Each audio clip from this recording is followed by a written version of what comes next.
성경을 보겠습니다. 오늘 우리에게 주신 말씀 고린도전서 1장 18절부터 25절까지 보겠습니다. 오늘 말씀 고린도전서 1장 18절부터 25절까지 함께 교독하겠습니다. 제가 가진 성경은 신약성경 264페이지입니다.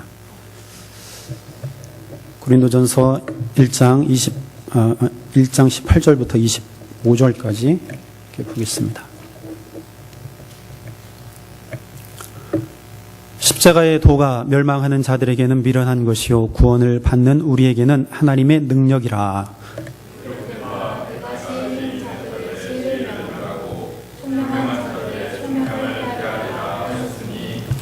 지혜 있는 자가 어디 있느냐, 선비가 어디 있느냐, 이 세대의 변론가가 어디 있느냐. 하나님께서 이 세상의 지혜를 미련하게 하신 것이 아니냐. 하나님의 지혜에 있어서는 이 세상이 자기 지혜로 하나님을 알지 못하므로 하나님께서 전도에 미련한 것으로 믿는 자들을 구원하시기를 기뻐하셨도다. 유대인은 표적을 구하고 헬라인은 지혜를 찾으나 우리는 십자가에 못 박힌 그리스도를 전하니 유대인에게는 거리끼는 것이요 이방인에게는 미련한 것이로되 오직 부르심을 받은 자들에게는 유대인이나 헬라인이나 그리스도는 하나님의 능력이요 하나님의 지혜니라. 하나님의 어리석음이 사람보다 지혜롭고 하나님의 약하심이 사람보다 강하니라. 아멘. 오늘날 십자가는 교회의 상징이 되었습니다. 예배당의 탑 꼭대기에 십자가가 달려 있습니다. 또 한국에 가보면 십자가에 또 불이 들어옵니다. 그래서 제가 캐나다에 있을 때 그 학교에 어느 교수님이 한국에 갔던 이야기를 할 때에 가장 신기하고 놀랐던 것 하나를 이야기하셨는데 그 중에 하나가 바로 십자가의 불빛이었습니다. 밤하늘에 도시를 보니까 온통 십자가 천지라는 것이죠. 그 참 외국인의 눈에는 그것이 신기하고 참 이상하기도 하고 대한민국의 교회가 이렇게 밝은 빛을 비추고 있구나. 그러한 이야기를 한 것이 제가 기억이 납니다. 그런데 그렇게 밝은 빛을 비추고 있는데 때로는 그게 빛의 공해를 일으키기도 합니다. 그래서 많은 사람들이 그 컴플레인을 하기도 하지요. 좌우지간 한국의 십자가의 불빛이 밤을 밝히고 있는 것이 사실입니다. 교회의 상징과도 같은 이 십자가는 보는 사람에 따라서 다르게 표현을 합니다. 어떤 이들에게는 십자가가 아무런 의미가 없습니다. 단지 기독교를 나타내는 상징으로만 생각하고 그렇게 이야기를 하는 것이죠. 나하고는 전혀 상관이 없는 것처럼 그렇게 표현을 합니다. 그러나 어떤 이들에게는 십자가는 삶의 전부이기도 합니다. 인생의 중요한 방향을 제시해 주는 십자가라고 생각을 하는 것이죠. 그래서 그렇게 고백을 합니다. 내 삶의 전부이다. 내 삶의 전부라고 하는 것은 내 생명과도 같다라고 이야기하는 것이죠. 즉 그 십자가는 내 생명과도 같은 것이죠. 예수님을 알지 못한 한 사람이 있었습니다. 그는 경제 위기로 직장을 잃고 가족들과 떨어져 살면서 아무 일이나 닥치는 대로 하면서 살았습니다. 그러나 그의 삶이 더 나아지기는커녕 점점 더 어려워졌습니다. 그러다가 우연찮게 사업을 시작했는데 그것마저도 실패하고 말았습니다. 그는 큰 시리에 빠졌습니다. 그래서 그는 밤마다 술에 취해서 삽니다. 그러다 보니 그의 몸과 마음은 만신창이가 되었습니다. 그러다 어느 날 그는 결심을 하지요. 다시 내가 재기해야 되겠다라는 결심보다 이제는 생을 끝내야 되겠다. 더 이상 이렇게는 살지 못하겠다. 그래 결심을 하고 술에 취해서 거리를 걷기 시작했습니다. 그런데 이상하게 눈길을 눈길이 자꾸 가는 곳이 있었습니다. 보지 않으려고 하지만 자꾸만 눈이 그곳을 향해서 가고 있었습니다. 시선이 닿는 곳을 향해서 한 걸음 한 걸음 그는 걸어갔고 그곳에 멈추어 섰습니다. 그곳에는 한 교회가 있었습니다. 그리고 그 교회의 벽면에는 가시관을 쓰신 예수 그리스도의 얼굴이 그 벽면에 그려져 있었고 그 탑 꼭대기에는 밝게 비추는 십자가가 있었습니다. 이 한 사람은 평소에는 전혀 관심이 없던 그 십자가, 교회, 그 앞에 그는 서서 그 가시관을 쓰신 예수 그리스도의 그 그림을 보고 하염없이 눈물을 흘렸습니다. 십자가 예수님, 가시관을 쓰신 그 예수님이 방황하는 한 사람의 마음을 붙드셨습니다. 그리고 그 한 사람을 이끄셔서 생명의 길로 들어가게 하신 것입니다. 이 사람에게는 십자가의 예수님은 생명과도 같은 것이죠. 이 십자가가 새로운 세상으로 들어가는 길이 되었던 것입니다. 오늘 보면 23절은 이렇게 말합니다. 우리는 십자가에 못 박힌 그리스도를 전하니 유대인에게는 거리끼는 것이요 이방인에게는 미련한 것이다. 이렇게 말합니다. 여기 세 부류의 사람이 나옵니다. 우리라고 하는 그리스도, 그리고 또 하나는 유대인, 또 하나는 이방인. 이 세 부류의 사람이 언급되어져 있습니다. 여러분, 오늘 말씀에 유대인에게는 예수 그리스도의 십자가가 거리끼는 것이다. 이렇게 말합니다. 거리끼는 것. 거리끼다라는 이 말은 스캔달론이라고 헬라어 보니까 그렇게 나와 있습니다. 이 오늘날에 우리가 흔히 이야기하는 스캔들이 바로 여기에서 왔다고 합니다. 스캔들은 무엇을 의미하죠? 스캔들, 나를 힘들게 하는 게 스캔들이에요. 일어나지 말아야 할 일들이 나에게서 일어난 것이죠. 그래서 이 스캔달로는 사람을 넘어지게 하는 것이다. 이렇게 말합니다. 그러니까 거의 비슷하죠. 스캔들, 나를 넘어지게 하는 거예요. 유대인들에게 십자가 죽음은 하나님으로부터 저주받은 것이기 때문에 거리낄 수밖에 없는 것입니다. 바울은 이것을 더 구체적으로 갈라디아서 3장 13절에서 이렇게 말하고 있습니다. 그리스도께서 우리를 위하여 저주를 받은 바 되사 율법의 저주에서 우리를 속량하셨으니 기록된 바 나무에 달린 자마다 저주 아래 있는 자라. 나무에 달린 자마다 저주 아래 있다. 이것은 신명기에 있는 말씀입니다. 신명기 21장 22절 23절에 보면 나무에 달린 자는 저주받은 자다. 그렇게 말하고 있습니다. 그것을 바울이 오늘 이 갈라디아서 3장 13절에서 인용한 말씀이에요. 유대인들에게는 예수가 저주받은 자입니다. 그래서 거리끼는 거예요. 큰 죄를 짓고 사형당한 사람의 시체를 일정 시간 동안 나무에 매달아 놓게 했습니다. 왜냐하면 그것을 통하여서 사람들에게 어떠한 경각심을 주기 위해서 나무에 달아 놓은 거예요. 그것을 보면서 다시는 죄를 짓지 말라고 하는 것이죠. 그러나 구약에 보면 그러할지라도 밤새도록 그 시체를 나무에 달아 놓지 못하게 했습니다. 그 이유는 그 시체로 말미암아서 거룩한 땅이 더럽혀지지 않게 하기 위함이었습니다. 성경에도 이러한 기록이 있고 또 당시 예수님 당시에 로마에서도 똑같이 십자가, 즉 나무에 매다는 그러한 형 집행이 있었습니다. 이 두 가지에는 나무에 다는 공통점이 있었어요. 공통점이 있습니다. 똑같이 나무에 매다는 것이죠. 그런데 전혀 다른 점이 있는데 그것은 뭐냐면 그 잔인성에 있어서는 비교가 되지 않는다는 사실입니다. 신명기에는 그냥 일시적으로 매달아 놓지만 로마의 이 형법은 처음부터 매달게 합니다. 아예 처음부터 매달아서 사람을 죽이는 것이죠. 손과 발에 못을 박아서 피를 흘려서 죽게 하는 것, 그것이 바로 십자가의 형틀입니다. 현대 연구에 따르면 십자가형의 희생자들은 못 박힌 상태에서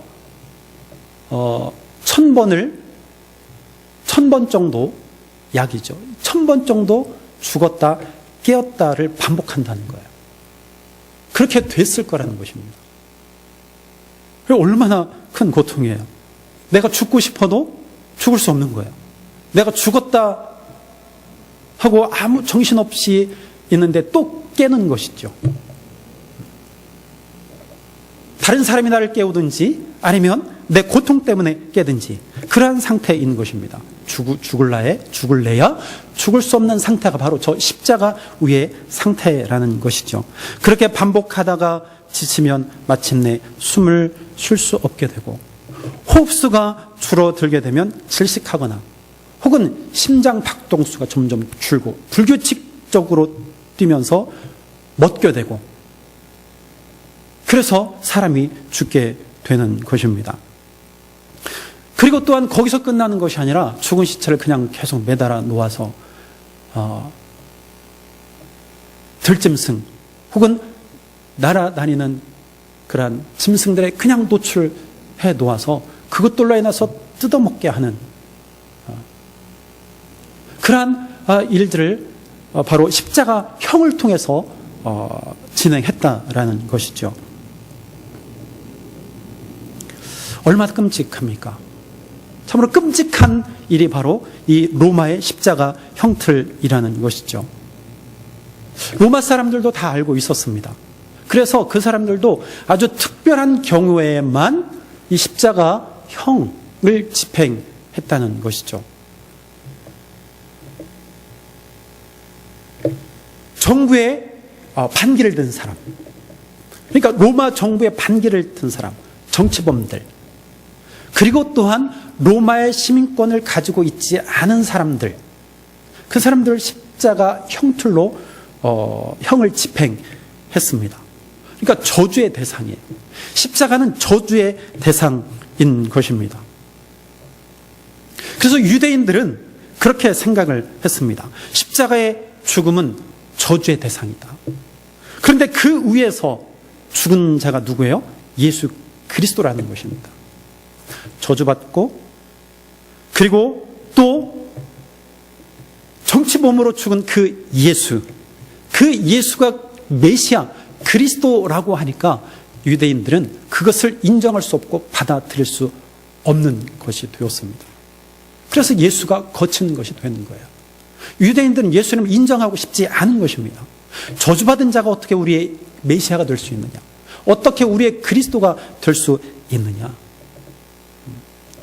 그래서 십자가는요, 유대인들에게는 거친 것이 되는 것이죠. 인정할 수 없는 것이 되는 것입니다.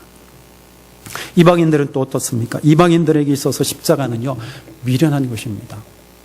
이방인들에게는 미련한 것이에요. 왜 미련하냐면 로마로 치면 당시에 굉장히 강대국이었습니다.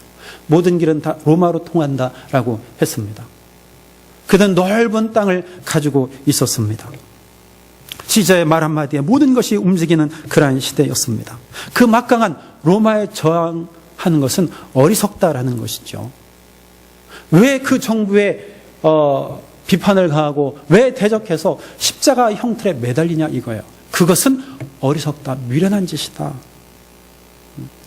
예수님은 승산이 없는 싸움을 했기 때문에 십자가에 달려 죽었다라는 거예요. 그래서 그 예수는 미련하다는 것입니다. 미련한 짓을 했다는 거예요.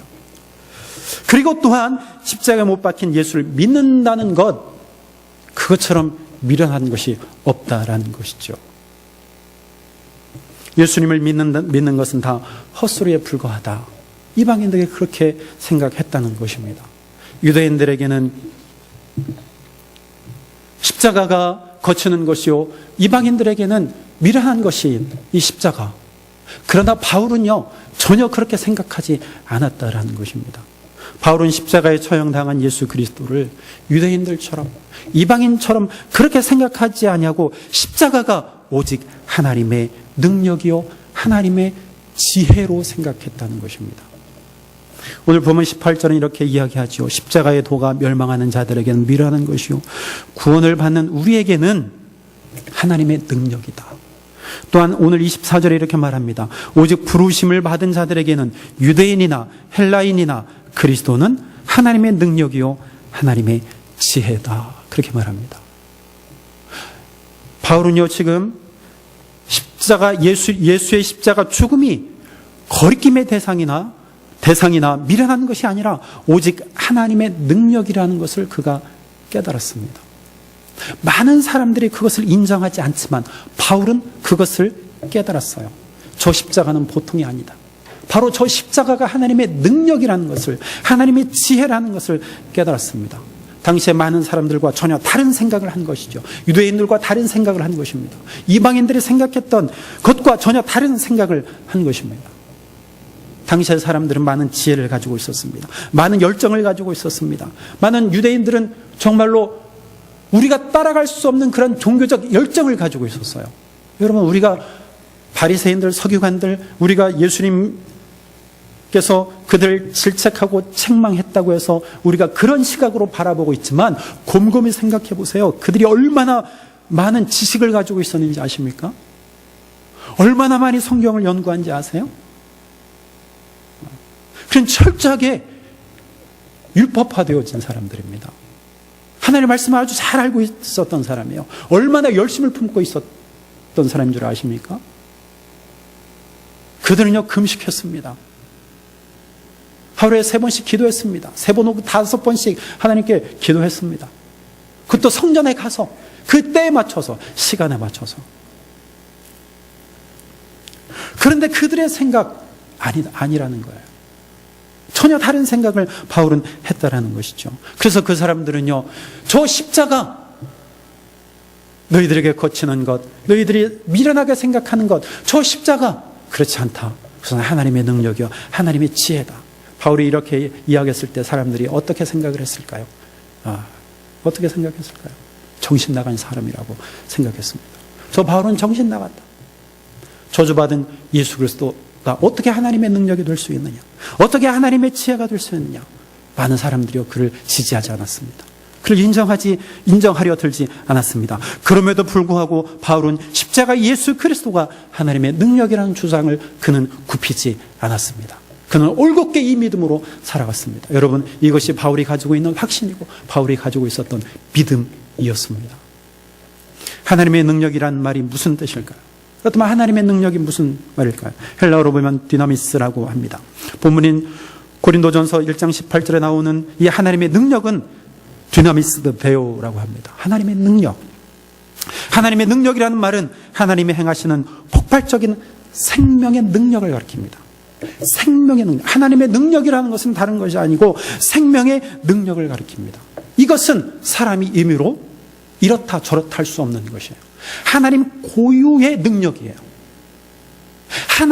하나님만이 가지고 계신 능력, 하나님만이 가지고 계시는 생명, 그것을 의미합니다.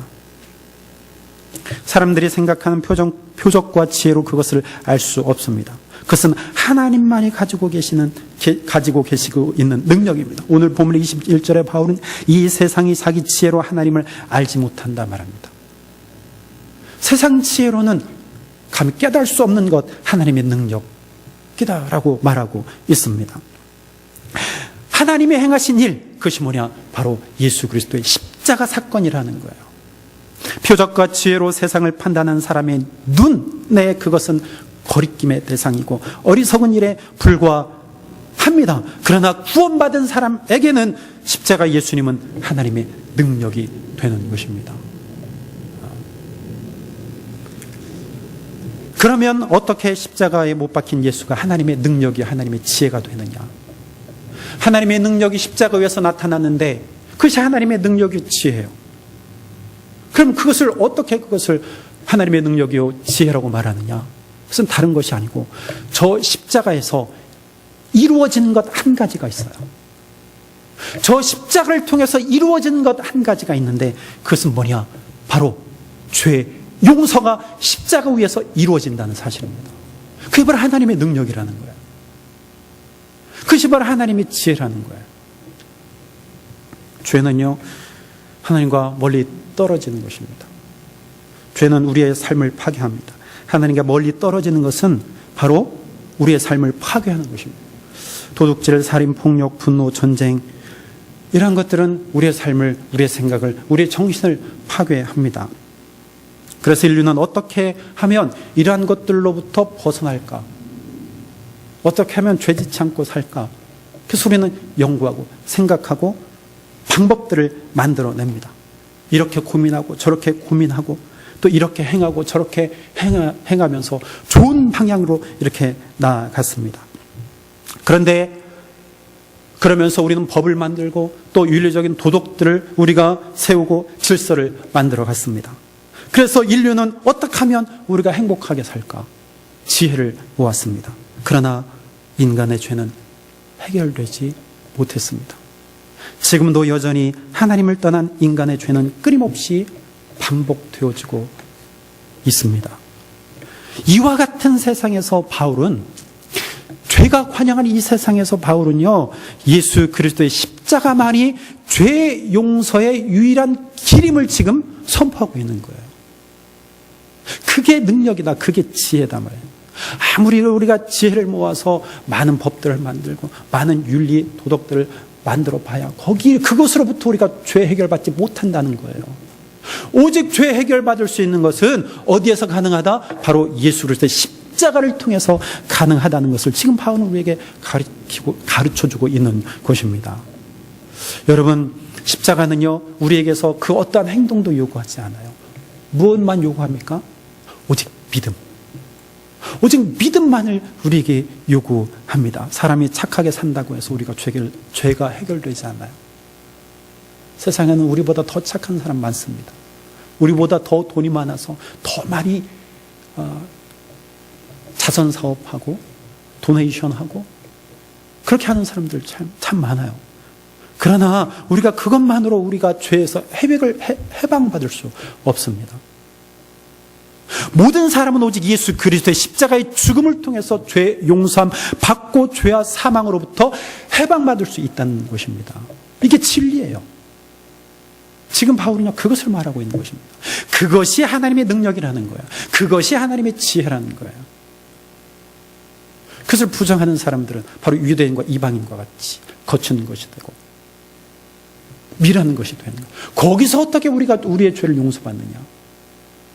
거기서 어떻게 구원이 이루어지느냐?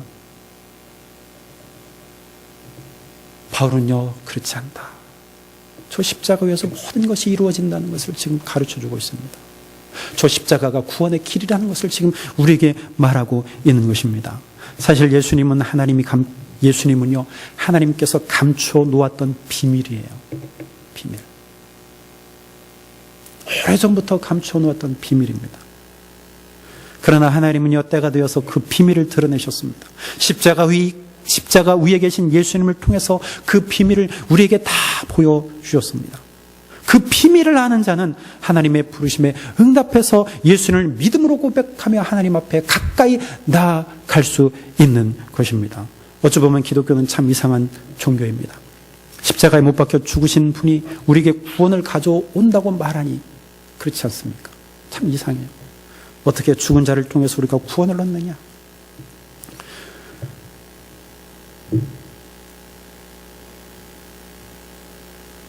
로마의 그 극악한 그 십자가 위에서 저주받고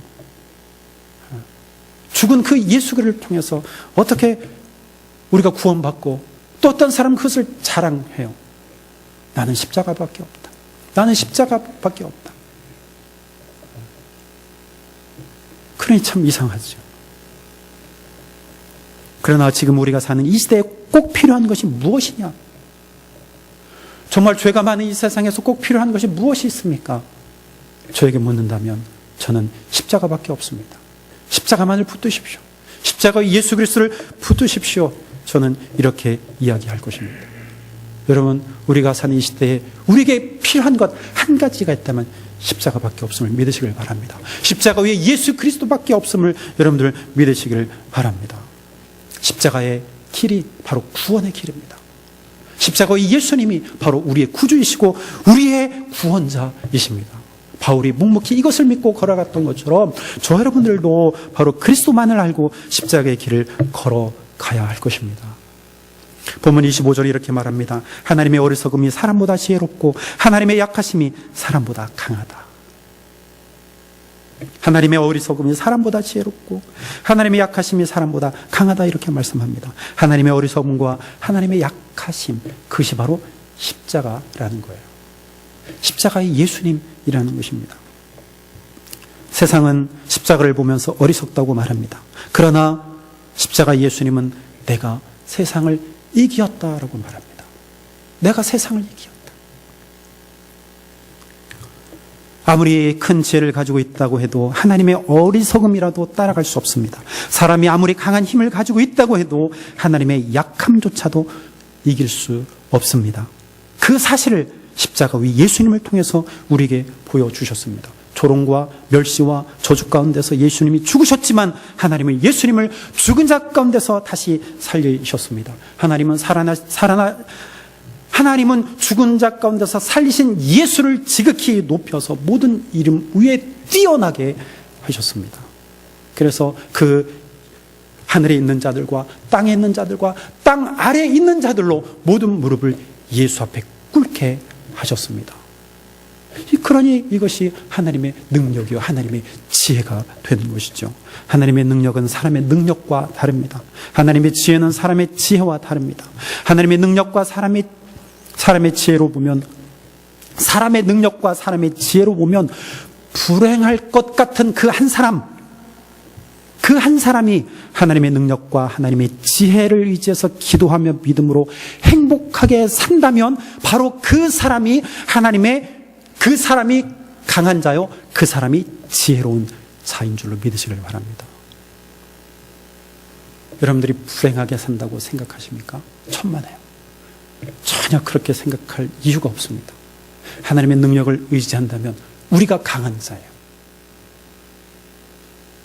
세상에서 실패한 일들이 많지만 우리가 예수 안에 있다면 우리는 강한 자고 우리는 지혜롭게 사는 자임을 믿으시길 바랍니다.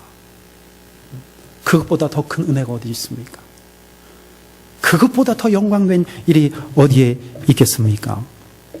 세상 논리에서는 불행한 것처럼 보이는 사람이지만 하나님의 능력을 의지하고, 즉 십자가 예수님 구원의 확신을 가지고 산다면 바로 그 자가 복 있는 자예요. 여러분, 복 있는 자입니까? 여러분, 복된 삶을 살아가고 계십니까? 확신이 없으세요? 대답을 안 하시네. 여러분, 힘있게 사세요. 여러분들 절대 약한 자가 아니에요. 예수의 능력을 의지하면, 예수님의 지혜를 의지한다면 나는 약할 수가 없어요. 여러분, 십자가 예수 그리스도는 하나님의 능력이십니다. 우리는 지금 사순절을 보내면서 예수를 더욱더 깊이 생각하며 묵상하며 지금 지내고 있습니다. 십자가에 달린 예수 그리스도 안에 있는 사람은 죄와 죽음으로부터 해방받아 구원을 받은 자입니다. 여러분들의 인생은 실패한 인생이 아닙니다. 세상의 지혜로 보면 하찮은 것 같지만 하나님은 그렇게 보시지 않는다라는 사실입니다.